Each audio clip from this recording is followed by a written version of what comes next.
नमस्कार, welcome to class 12th subject history. Topic is the Harappan civilisation, bricks, beads and bones, part 1. Part को शुरू करने से पहले हम कुछ टर्म्स के मीनिंग्स को देखते हैं.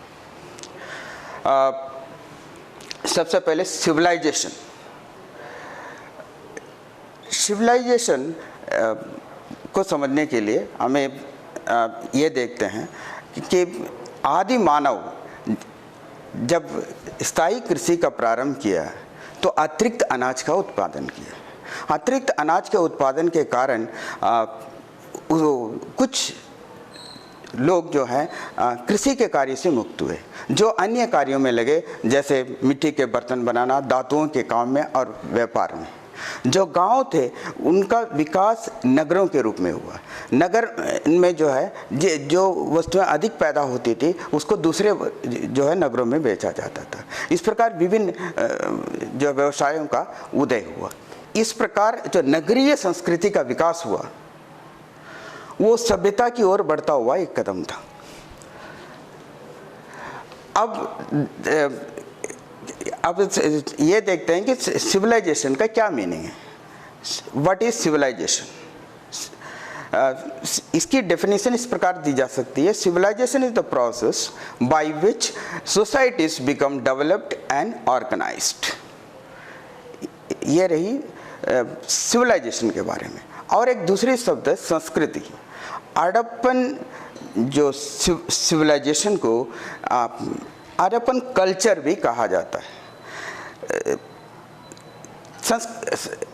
कल्चर शब्द का प्रयोग पुरातत्वविद उन पुरावस्तुओं के लिए करते हैं जो एक विशेष शैली के होते हैं, एक विशेष भौगोलिक क्षेत्र में मिलते हैं और जो है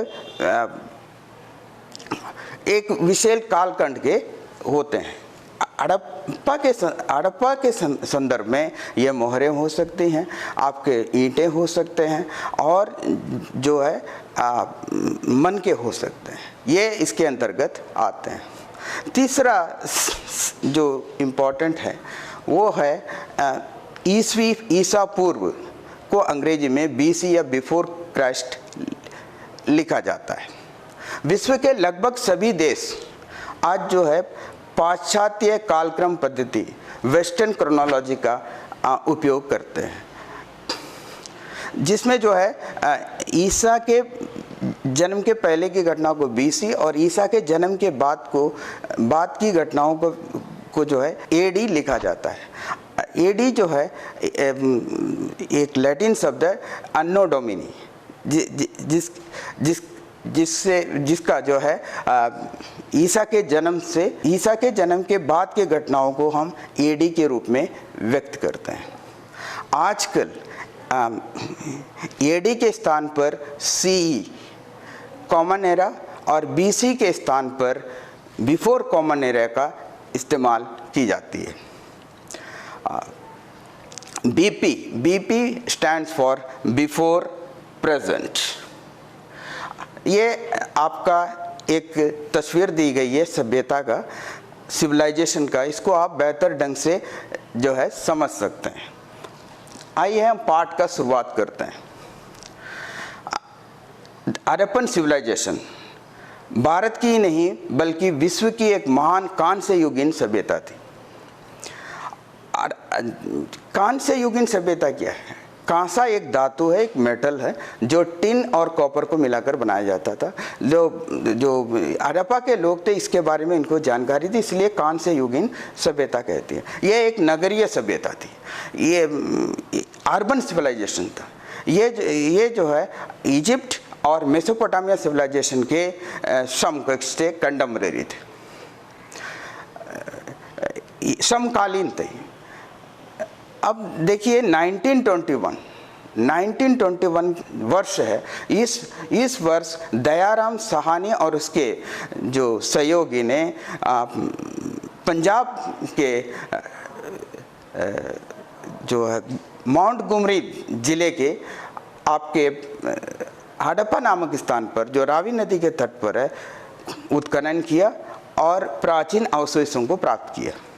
इसके दूसरे ही वर्ष रखालदास बनर्जी, जो एक पुरातत्ववेदा था, उसने जो है सिंध के लरखाना जिले के जो है मोहनजोदड़ो नामक स्थान पर खुदाई की और वहाँ से प्राचीन अवशेषों को प्राप्त किया।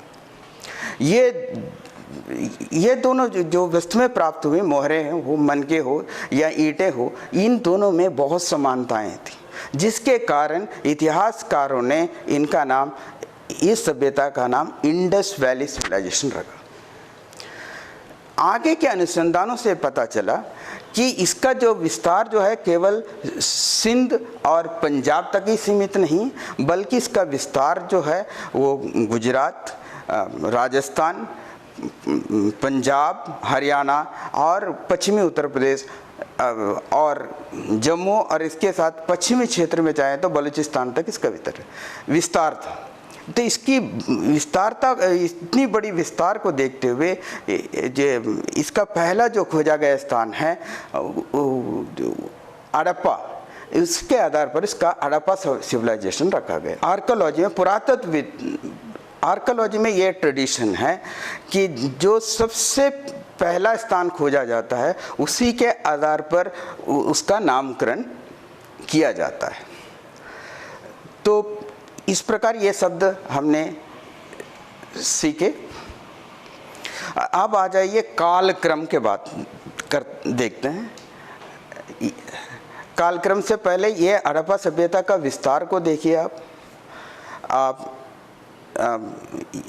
विस्तृत क्षेत्र में ये फैला हुआ है, बलूचिस्तान से लेकर आपका मेरठ तक और जम्मू से लेके आपके नर्मदा के मोहाने तक।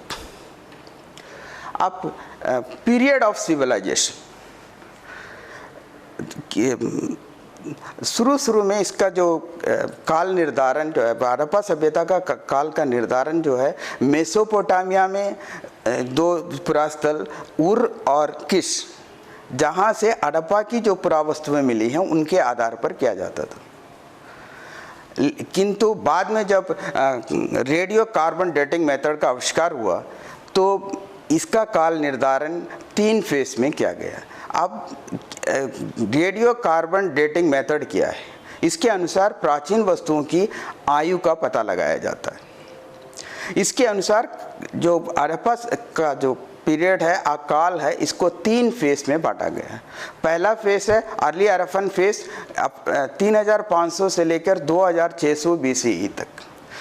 दूसरा जो फेज है वो है मेच्योर हड़प्पन फेज, अप्रॉक्सीमेटली 2600 से लेकर 1900 BCE तक। तीसरा जो है वो लेटर हड़प्पन फेज, अप्रॉक्सीमेटली 1900 से लेकर 1300 BCE तक।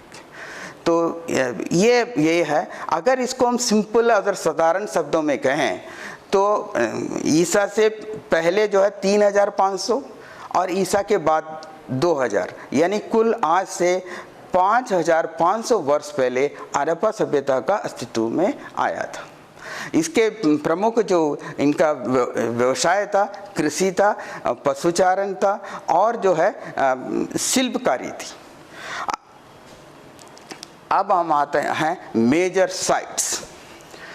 हड़प्पन सभ्यता का जो मेजर साइट्स है, ये हड़प्पन सभ्यता एक विस्तृत क्षेत्र में फैला हुआ था।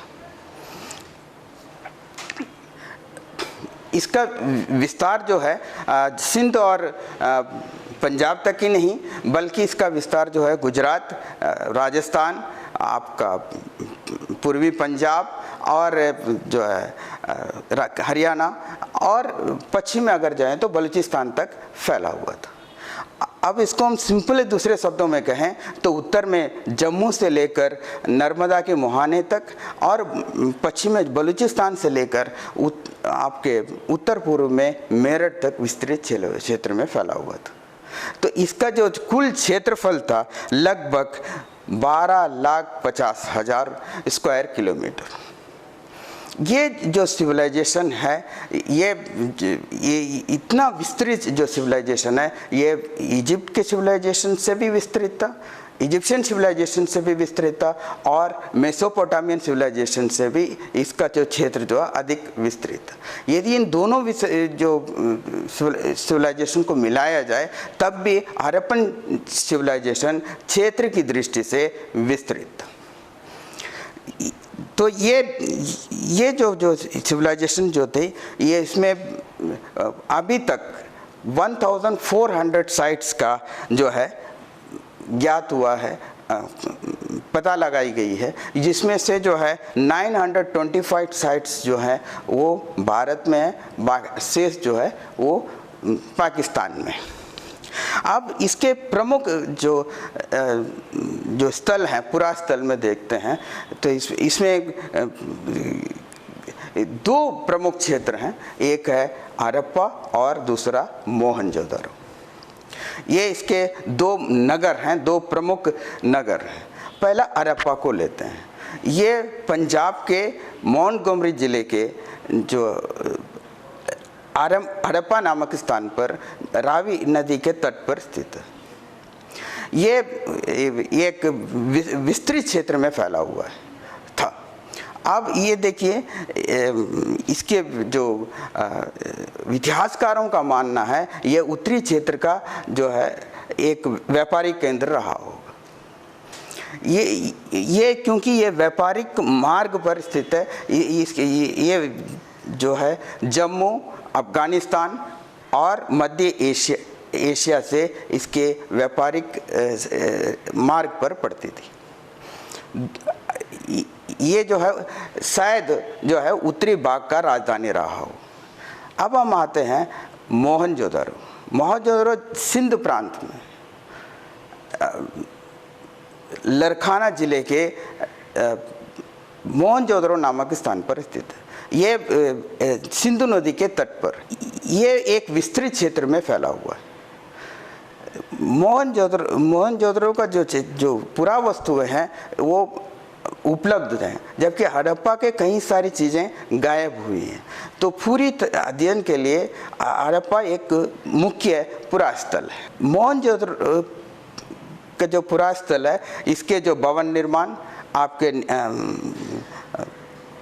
नगर योजना और मोहरें इत्यादि के अध्ययन के आधार पर ही पूरे आपके हड़प्पा सभ्यता का अध्ययन हो सकता है, दूसरे स्थलों का अध्ययन किया जाता है।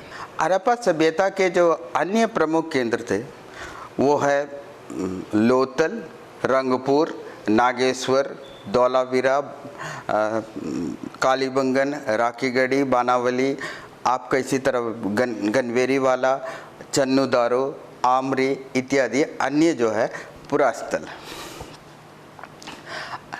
अब मानचित्र को देखिए, मानचित्र में इनकी स्थिति को देखिए, इनकी लोकेशन को लोथल, रंगपुर, नागेश्वर और कालीबंगन, हड़प्पा और गनगेरीवाला और मोहनजोदड़ो, ये जो है some important sites of Harappan civilisation.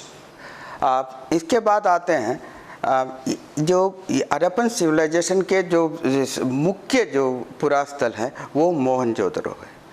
Mohenjodaro जो है एक प्लांट अर्बन सेंटर है। मोहनजोदड़ो के अध्ययन से ही हम हड़प्पा सभ्यता के नगर निर्माण, डोमेस्टिक आर्किटेक्चर इत्यादि के बारे में जानकारी प्राप्त कर सकते हैं। मोहनजोदड़ो जो है कुल 125 हेक्टेयर क्षेत्र में फैला हुआ है। ये इस सिटी के दो भाग हैं, एक है सिडाटल और दूसरा है लोअर टाउन। सिडाटल जो है एक ऊंचे टीले पर बसा हुआ था, जिसके सभी जो भवन संरचनाएं जो हैं वो चबूतरे पर बनाई गई थी। ये जो भवनें जो हैं धार्मिक और प्रशासनिक कार्यों के लिए प्रयुक्त की जाती होगी। जो सिटाडल के चारों ओर दीवारें थी जो लोअर टाउन को अलग करती थी। लोअर टाउन में शायद शिल्पकार और दूसरे लोग बसते होंगे। ये एक विस्तृत क्षेत्र था, यह सिटाडल से विस्तृत क्षेत्र में फंसा हुआ था। सिटाडल जो है पश्चिमी भाग में था और जो है लोअर टाउन जो है पूर्वी भाग में था। तो इसके जितने जो भवनें हैं, जो आवासीय भवनें हैं लोअर टाउन में, वो सभी चबूतरे पर बनाई गई थी। ऐसा इतिहासकारों का मानना है। शायद पहले जो है चबूतरों का निर्माण किया जाता होगा, उसके बाद जो है उस पर जो है भवन निर्माण किए जाते होंगे। सिटाडल और लोअर टाउन, इनके जो दीवारें थी, इसमें नगर में प्रवेश करने के लिए बड़ी बड़ी दरवाजे थे। अब हम आते हैं कि सभी जो नगर थे उसमें एक जैसे ही नहीं थे। धौलावीरा में जो दुर्ग मिला है उसमें केवल एक ही बाग मिला है दुर्ग, उसको जो है अलग अलग 4 बागों में बांटा गया है। लेकिन लोथल में जो मिला है वो चतुर्भुजाकार है और इसमें जो है लोअर टाउन नहीं। लेआउट ऑफ मोहनजोदड़ो, इसमें आप देखिए दुर्ग का चित्र, citadel and lower town. Citadel जो है पश्चिमी भाग में है और पूर्वी जो भाग में जो है वो लोअर टाउन है। सिटाडल क्षेत्र के हिसाब से छोटा है और जो लोअर टाउन है वो विस्तृत क्षेत्र में फैला था। अब आते हैं मटेरियल यूज्ड इन बिल्डिंग्स। जो हड़प्पा के जो भवन निर्माण में कई सारी जो है सामग्रियों का प्रयोग भवन निर्माण के लिए किया जाता था। जो जलोढ़ क्षेत्र में थे वहाँ पर कच्ची ईंटें और पक्की ईंटें का इस्तेमाल भवन निर्माण के लिए किया जाता था। इसके अतिरिक्त जो दरवाजे और खिड़कियाँ होती थी वो जो है लकड़ियों के बनते थे। जो भवनों में जो स्नानागार होते थे और जो नालियाँ होती थी वो पक्की ईंटों से बनाए जाते थे। रूफ्स जो है ज़्यादातर जो है वुडन बीम से बने होते थे, जिसको बाद में जो है मिट्टी से कवर किया जाता था। अब आते हैं डोमेस्टिक आर्किटेक्चर के बारे में हम थोड़ी सी देखते हैं। जो आवासीय जो आर्किटेक्चर कैसा था। आवासीय आर्किटेक्चर ज़्यादातर लोअर टाउन में मिलते हैं। ये दोनों प्रकार की भवनें मिलती हैं, बड़ी और छोटी। जो बड़ी भवनें हैं उसमें 12 कमरे तक होते हैं। सभी जो भवन हैं, जो आवासीय भवन हैं, उसमें जो है रसोईघर, आपका स्नानागार और कुएं होते थे। सभी बड़े भवनों का जो नक्शा था वो एक जैसा था। एक चौरस आंगन और उसके चारों ओर कमरे। जो मकान होते थे वो 2 मंजिले और 3 मंजिले के होते थे। मकानों में एकांतता को ज़्यादा महत्व दिया जाता था। इसीलिए जो खिड़कियां और दरवाजे जो है गलियारे या फिर सड़कों की ओर नहीं खुलते थे। सभी बड़े मकानों के फर्श जो है वो पक्के होते थे। सभी घरों के जो स्नानागार हैं वो ईंटे के बने होते थे, जिसमें नालियां होती थी जो गलियारे के छोटी नाली से जोड़ी जाती थी। कुआं जो है मुख्य रूप से ऐसे जगह पर बनाया जाता था जहां से जो है बाहर से आया जा सके। तो शायद ये जो है राहगीरों को ध्यान में रखकर ये व्यवस्था की गई हो। कुएं से पानी निकालने के लिए ये लोग खाट अथवा चमड़े के डोल का इस्तेमाल करते थे। एक अनुमान के अनुसार जो मोहनजोदड़ो को जो का जो क्षेत्र है वहाँ पर 700 कुएं मिले। अब आते हैं स्ट्रीट्स एंड ड्रेन्स के बारे में थोड़ी देख लेते हैं। उससे पहले आप इस जो है जो ड्राइंग को देखिए, एक हड़प्पा के, इसमें देखिए कुआं जो है रूम नंबर 6 में है, इसमें बाहर से जाने की व्यवस्था है। अब आते हैं स्ट्रीट्स एंड जो ड्रेन्स, जो सड़कें हैं और जो गलियारे हैं, ये जो है ग्रिड पद्धति में बनाई जाती थी। ये सभी एक दूसरे को समकोण पर काटते थे। ये सड़कें जो हैं वो 13 फीट से लेकर 33 फीट तक चौड़ी होती थी, जबकि जो गलियारे जो है वो 9 से 12 फीट तक चौड़े होते थे। हड़प्पा सभ्यता के लोग नालियों के निर्माण में बड़े निपुण थे। जो हर घर में जो है कि जो हर घर की एक नाली होती थी, जो गलियारे के छोटी नाली से मिलती थी। जो बड़ी बड़ी नालियाँ थी उसको जो चट्टानों से ढका जाता था, इसमें स्लैब होती थी। हड़प्पा के लोग, इस प्रकार हम देखते हैं कि हड़प्पा के लोग स्वच्छता के मामले में बहुत जो है जागरूक थे। ये हड़प्पन सिविलाइजेशन का ड्रेनेज सिस्टम है। इसमें आप इसको अच्छी तरह से देख सकते हैं। गलियारे के साथ साथ जो नाली बनी हुई है और दूसरी जो है आपके भवन हैं, और सभी भवन से जो है नालियों के द्वारा जो है जो गलियारे की नाली से जुड़ी हुई है, जिससे घर का जो गंदा पानी है वो गलियारे तक पहुंच जाए। ये ड्रेनेज सिस्टम है। अब आते हैं जो सिडाटल में जो है सार्वजनिक भवन कौन से मिलते हैं, पब्लिक बिल्डिंग्स कौन से हैं। सिडाटल में 2 बिल्डिंग्स जो हैं पब्लिक बिल्डिंग मिलते हैं, एक ग्रेट बाथ और जो है ये द लार्ज ग्रेनरी। इसके अलावा भी एक विशाल जो है बिल्डिंग्स मिलती है। इसका प्रयोग जो है वो विशेष कार्यों के लिए किया जाता होगा। सबसे पहले हम ग्रेट बाथ को लेते हैं। ग्रेट बाथ सिडाटल का एक सार्वजनिक बिल्डिंग है। ये जो है एक ऊंचे चबूतरे में बनाया गया है और ये एक जलाशय है। इसकी लंबाई 12 मीटर और चौड़ाई 7 मीटर और जो है ये 3 मीटर गहरा था। इसमें उत्तर और दक्षिण में सीढ़ियाँ बनाई हुई थी। इसका जो फ्लोर जो थी वो पक्की ईंटों से बनाई गई थी।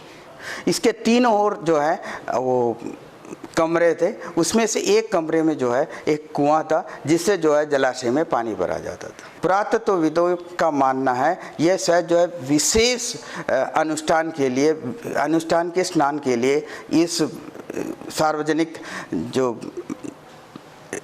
संरचना का प्रयोग किया जाता होगा। अब देखिए ये ग्रेट बाथ का ये आपके सामने चित्र है।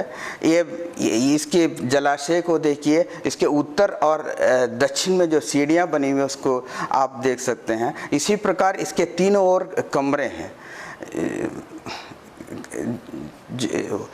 और ये जो है बहुत अच्छी ढंग से इसको दिखाया गया है।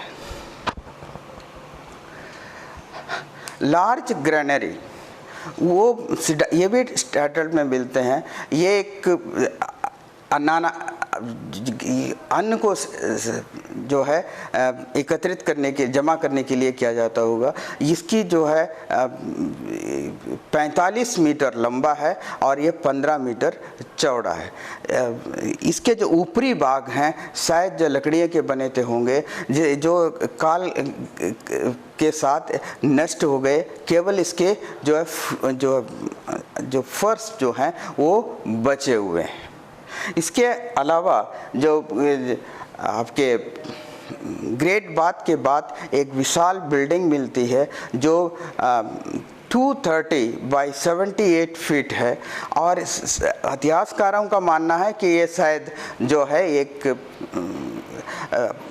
राजकीय अधिकारी का निवास रहा हो। अब ये जो इस लेसन में सबसे इम्पोर्टेंट है मैप वर्क, जो मैप को समझना आवश्यक है।